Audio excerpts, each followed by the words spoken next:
superhero.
Evet arkadaşlar, hepinize merhabalar. Drive for Dream'in bir bölümünde daha birlikteyiz. Bugün sizlere çok keyifli, çok heyecanlı ve bir o kadar da güçlü bir Subaru Impreza STI 2.5 turbo 6 ileri vites.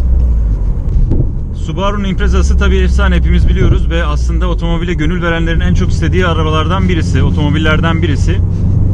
Bu yönden de çok değerli bir araç aslında. Şimdi aslında birazcık tarihçesiyle başlayalım isterseniz aracın. Subaru 1980 ile 1994 arasında Subaru Leone, yani bu Japonların İtalyanlardan etkilendiği bir biliyorsunuz Japonlar bazen Avrupalılardan etkileniyor, bazen İtalyanlardan, bazen Almanlardan. Aslında kendilerine has ve bence iyi de güzel de bir millet ama başkalarından etkilenmeyi seviyorlar. Neyse, 1980 ile 90 arasında Leone diye bir model çıkarıyorlar. Bu alt orta sınıf bir araba. Ondan sonra satışlar fena gitmiyor, güzel gidiyor. Biraz Mitsubishi Lancer'a benziyor. Zaten onlar hep birbirlerinden birazcık kopya çekiyorlar Japonlar bu konularda. Daha sonrasında 92 senesinde Subaru Impreza'ya, bu Leone Impreza'ya yerini bırakıyor. Impreza yine orta sınıf aile otomobili, 4 kapılı. İlk defa 2001 senesinde Subaru'nun VRX'ine Subaru STI adında daha güçlü bir varyantı geliyor. Subaru STI aslında Subaru VRX'in daha profesyonel olarak donatılmış yürüyen aksam, frenler, motor, egzoz sistemi, turbo sıkıştırması, bütün bunlarla daha fazla güçlendirilmiş ve aslında Subaru'nun rallilerdeki başarısını asfalta yansıtan modeller oluyor. Tabii VRX'ler de çok güzel modeller ama bundan sonrası için hep STI'ler daha çok istenen, daha çok efsanevi modeller olmaya başlıyor. Aslında STI, Subaru'nun yarış performansını, rally efsanesini yollara aktardığı varyasyonu diyebiliriz. Açılımı Subaru Technica International, yani Subaru'nun bu konudaki bilgisi ve tecrübesi, tekniği anlamında biraz özeti aslında. Impreza Turbo'yu özel yapan nedir dediğimizde, baktığımız zaman aslında arabanın platformu gayet sedan bir araç platformunda. Fakat altyapısı çok farklı. Bir kere aktif 4 çeker araba. 4 çeker özelliği Subaru'yu bayağı bir farklı kılıyor. Onun dışında Boxster motoru var. Boxster motor aslında biliyorsunuz çok özel bir motor. Dünyada şu anda iki üretici, Subaru ve Porsche, Boxster motorlar yapıyorlar. Yani silindirler yatay olarak, yatay düzlemde çalıştığı için bir boksörün yumruklarına benzetilen bir sistemde çalışıyor silindirler. Ve ismi de o yüzden Boxster motor. Boxster motorun avantajı ne dediğimiz zaman bütün olayı güzelleştiren bir durumda. Fakat nazik de bir motor, dikkat edilmesi gereken bir motor. Boxster motorun en büyük özelliği yer çekimini, yani ağırlık merkezini aşağıda toplaması. Arabanın ağırlık merkezi yeri ne kadar olursa araç o kadar dengeli olabiliyor Boxster motor sayesinde. Bunun dışında Boxster'ın bazı noktalarda özellikle gücü daha iyi aktarabildiği ve o özel sesi daha güzel çıkardığı görülebiliyor. Boxster motoru turbo uygulamasını Subaru bayağı başarılı bir şekilde yapıyor. Ancak tabi bütün bu turbolar Japonya'nın veya işte Avrupa benzin oktanına göre filan ayarlandığı için bizim Türkiye'de birazcık zorlanıyor işte oktan seçiminde motorlar veya dayanıklılıkta. Düşük yanma ısısıyla veya kalitesiz yanma sorununda silindirlerde erime veya motor içi çeperlerde hasar meydana gelebiliyor. O yüzden birçok Subaru Türkiye'deki bakarsınız hep şey yaparlar. Motor içi değiştirilmiş, forgetlenmiş, işte pistonu değiştirilmiş vesaire şeklinde aslında hep okursunuz şeylerde, ilanlarda hep bu şekildedir. O yüzden Subaru alırken motorun içi forgetlenmiş denk gelmeniz çok yüksek ihtimal. Kimse stok kullanmıyor motorun içini güçlendirmek için. Altyapısı özel dedik. 4 çeker sistemi, Boxster motor ve bununla birlikte turbonun çok iyi bir uyumu var. Fakat bu kadar altyapısı ve gücü olan aracın tabi birazcık da nazik ve narin olabiliyor. Özellikle Boxster motorlar yatay düzlemde çalıştığı için yağlamasının çok iyi olması gerekiyor. Bu yüzden de yağ bakımı çok önemli. Motorun kondisyonuna çok dikkat edilmesi gerekli. Tam güçlü motorlar ama sürekli sıkıştırmaya da gelen motorlar değil. Buna göre belki de motorun güçlendirilmiş olması gerekiyor. Şimdi biraz genel bahsettikten sonra isterseniz biraz daha özelliklerinden bahsedelim. Impreza'nın özellikleri arasında en büyük özelliği 4 çekerin vermiş olduğu yüksek performans ve yol tutuş. Benim aracım 2006 model STI Hawkeye denilen model. Bunlar değişik isimler veriliyor. GC8'de başlıyor olaylar. Daha sonrasında Bagay yani böcek gözü kasası 2000'lerin başında üretilen. Sonrasında Bubble Eye yani Japon balığı gözlü olan kasa benim de o da çok hoşuma gidiyor. O da 2005'lere kadar üretildi. Sonra da 3. jenerasyon yani benim aracımdaki Hawkeye Şahin göz yani kartal göz ki bence çok yakışıklı bir kasa. O üretildi. Daha sonrasında devam ediyor üretimi. 4. jenerasyona geçildi. Da 5. jenerasyon geliyor.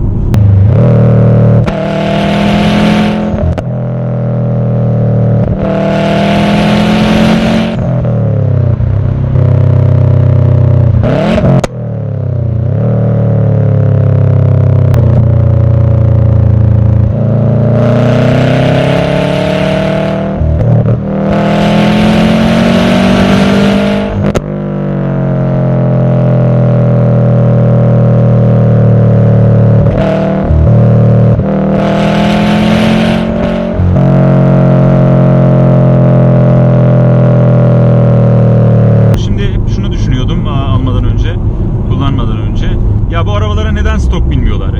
Elin adamı Japon'u düşünmemiş de biz neyini düşünüyoruz? Neden oynuyoruz arabalarla? Ama ondan sonra öyle bir şey ki aynı şekilde Evo'yu da kullanırken insan daha fazlasını istiyor. Neden? Arabanın kabiliyetlerini görüyorsunuz ve diyorsunuz ki neden daha hızlı, neden daha performanslı gitmesin açıkçası. Bu yüzden bu arabayla durulamıyor, oynanıyor. Ben aracımda aslında çok güzel setup yapılmış bir şekilde aldım. Şimdi alıp kendim bayağı yapacaktım, uğraşacaktım. Araştırdım, ne yapabiliriz, ne edebiliriz. Onun yerine bu istediğim kafamdaki setup'ı olan arabayı aldım. Size şöyle söyleyebilirim. Aslında kafanızda, şimdi Impreza'nın en büyük olayı şudur. Impreza'yı istersiniz ama özellikle Impreza ve RX turbolardan bahsediyorum ve STI'lerden bahsediyorum. Bir türlü eliniz gitmez, korkarsınız eğer arabayı bilmiyorsanız. Şimdi çok basit bir şekilde şöyle düşünebiliriz. Impreza'ya nasıl bir setup, nasıl bir modifiye ediliyor? Bunu düşündüğümüz zaman ilk önce şuradan başlanıyor. Turbo basıncını arttırmakla başlanıyor. Düşünce ilk oradan geliyor. Yani turbo basıncını arttırdığınız zaman beygir gücünüz artıyor, torkunuz artıyor. Daha fazla tabii turbo basıncını arttırmak ne demek? Daha fazla sıkıştırma, daha yüksek ısıda patlama içeride, daha yüksek güçler. Bunun için neler yapılıyor? Şimdi aracın içi ve aracın içinde neler var? Silindirler, silindir kafaları, silindir kolları, motorun üst kapağı, motorun iç çeperleri, gömleği, motorun saplamaları, bütün bunlar daha yüksek basınca göre tekrar modifiye edilebiliyor. Bunların Alman üreticileri var. İşte yabancı, Fransız, Alman ve İngiliz bu konuda şeyler var. Otoriter üreticiler. Forged, aslında Forged halk dilinde İngilizce'de forge olan yani dövülmüş metalle arasında hava boşluğu kalmayan çelik, demir ve metal alaşımla oluşturulan özel alaşımlarla yapılan pistonlar ve gömlekler kullanılıyor motorda. Bunu yaptıktan sonra daha yüksek basınçlı turbo, daha büyük turbo demek, daha yüksek basınç sağlayabilen turbo motora ilave oluyor. Bundan sonrasında ise bu motora ilaveden sonra tabi yüksek basınçlı turboyu soğutacak, daha fazla hava soğutacak büyük intercooler, emme manifoldu. Tabi her şey büyüdü, fazla benzin gerekiyor. Bunun için daha fazla benzin pompalayan benzin pompası, benzin regülatörü, bunun gibi modifiyelerle aslında aracın motorcu iç çeperlerini sağlamlaştırıp daha fazla basınçla daha fazla beygir elde edilmeye çalışılıyor. Bugün piyasada oynanmamış stok bir Impreza çok fazla göremezsiniz. Bence ben fikrimi değiştirdim. Siz de o bakış açısıyla bakabilirsiniz. Oynanmamış stok aramak yerine güzel setup yapılmış, kaliteli malzemeler kullanılmış, iyi modifiye edilmiş bir Impreza bulmanız daha iyi olacaktır. Çünkü eninde sonunda hani bu araca stok binmeyi çok da aslında gönlünüz istemeyecektir. Daha fazla şeyler olsun. Çünkü altınızda bir rally efsanesi, motor sporları ikonu bir araç var. Sonra bütün bu işlemler yaptıktan sonra EVC ile beyin remap'i yapabiliyorsunuz. Burada turbo basıncını manuel olarak istediğiniz şekilde ayarlayabiliyorsunuz. Bunlardan mesela bende 2 setup'la yürüyor benim aracım. Bir 1.3 bar basınç, 1.7 bar basınç. 1.3 bar basınçta yaklaşık 385 beygir gücünde, 1.7 barda verdiği beygir gücü 450'lere yakın, 440 beygir gücünde. Bu bakımdan da acayip derecede yüksek bir güç patlaması ve ataklık söz konusu. Daha önce çok hızlı araba kullanmadıysanız ve buna geçtiyseniz biraz temkinli olmanızda fayda var. Tork çok yüksek. Eğer modifiyeli bir Impreza Turbo STI kullanıyorsanız torku yüksek, beygir gücü yüksek. Araç çok hızlı tepkiler verebilir ve kontrolünüzden hızlı şekilde çıkabilir. Daha önce kullanmadıysanız. O yüzden bu araçları alır almaz hemen limitlerini lütfen zorlamayın aracı. Limitlerinin yerine aracı tanıya tanıya, keşfede gitmeniz daha yararlı olacaktır. Benim aracımda ne setuplar var dediğimizde, bir kere turbosu değişik, daha yüksek büyük bir turbo var. Bilyalı turbo diye geçen turbolardan. Ondan sonra daha büyük intercooler, soğutma intercooler'ı var. Bunun dışında benzin regülatörü var, benzin pompası var. Hepsi özel markalı ve ithal ürünler. Sonrasında bronz baskı balata, Stage 2 baskı balata var. Burada dikkat etmeniz gereken çok önemli bir nokta var. Eğer Stage 1'den yüksek bir baskı balata kullanıyorsanız Stage 1 de öyle. Dikkat etmek lazım. Çok net sağlam basmanız lazım debriyaja ve vitesleri çok net şekilde geçirmeniz lazım. Eğer tereddütte kalırsanız veya cırtlama dediğimiz hareketi yaparsanız debriyajı sıyırırsınız, baskı balatayı, ve bundan sonra da hep cırtlamaya başlar vitesleriniz. O yüzden her an aklınızda bende bronz balata var, Stage 2, Stage 3 dikkat etmem lazım, vitesleri net ve doğru geçirmem lazım diye düşünmeniz çok önemli. Eğer benzin regülatörü ve benzin pompanız yine yüksek performanslıysa, yani sizin aracınız modifiyeli ise depoyu çok aşağı indirmemeye çalışın. O da önemli bir etken. Yani çeyrek deponun altına indiğiniz zaman benzin pompası soğuma etkisi azalacaktır, içinden az benzin çektiği için, veya hava çekerse de yüksek performanslı benzin pompasında bozukluklar meydana gelebilir. Ona dikkat etmeniz lazım. Bir de Impreza Turbo STI'de bence, ya da Impreza VRX STI'de yangın söndürücü kitinizi mutlaka yanınızda bulundurun. Çünkü bunlar ısıyla, yüksek basınçla çalışan arabalar. Ne olur ne olmaz. Hani gelmesin öyle bir şey başınıza da ya da başımıza. Bir tarafı çok fazla ısındığında, yani soğuma sistemleri çalışmadığı noktada elinize yakınınızda bir yangın tüpünün olması önemli. Çünkü aşırı ısınan arabalar. Sürekli bilgileri kontrol etmeniz çok önemli. Mesela ben neyi kontrol ediyorum? Hava, yakıt karışımı. Ortada kontrol ettiğim bilgiler. Bunlardan birisi turbo basıncı. İkincisi yağ basıncı. Üçüncüsü ise egzozun sıcaklığı. Şimdi turbo basıncı önemli. Neden? Turbo yüksek hedeflediğimiz basıncı sağlıyor mu, sağlamıyor mu? Onu görmek açısından çok önemli. Onun dışında yağ basıncı çok önemli. Araç yağlamaya sürekli ihtiyaç duyan bir araç. Yağ basıncının düşmemesi gerekli ve belirli bir seviyenin üstünde kalması gerekli. Özellikle yüklenirken. Diğeri de egzoz ısısı. Biliyorsunuz yüksek ısıyla çalışıyor. Patlama sonucunda yüksek ısılar meydana geliyor. Egzozun aşırı ısınması alttaki organlara veya aracın manifold çıkışına zarar verebilir. Egzozun aşırı ısınmasının bir anormallik sebebidir. O yüzden burada aşırı ısıyı gördüğünüz noktada ya fazla gazlamayı bırakmak ya da işte biraz daha arabayı yormadan rölantiye doğru gitmek ve kontrol etmek önemli. O yüzden de bunlara, bütün bu göstergelere ve verilere dikkat etmek çok önemli. Şimdi çok dandik bir aslında müzik sistemi var. Müzik sistemine bakan da yok bu arabada zaten. Ben kurcalamıyorum, uğraşmıyorum bile. Bunların 4 çekeri, turbosu, bütün bu aksamın sizle birlikte çalışıyor olması sanki bir Japon bir robotla birlikte hareket ediyormuşsunuz hissi veriyor.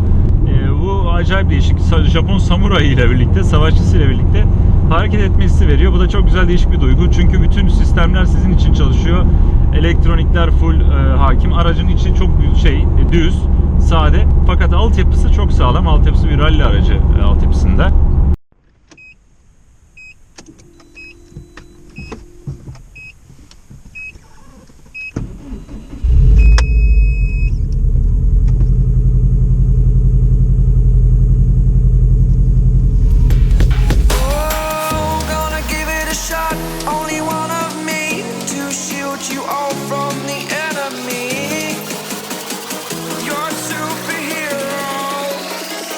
You're a superhero.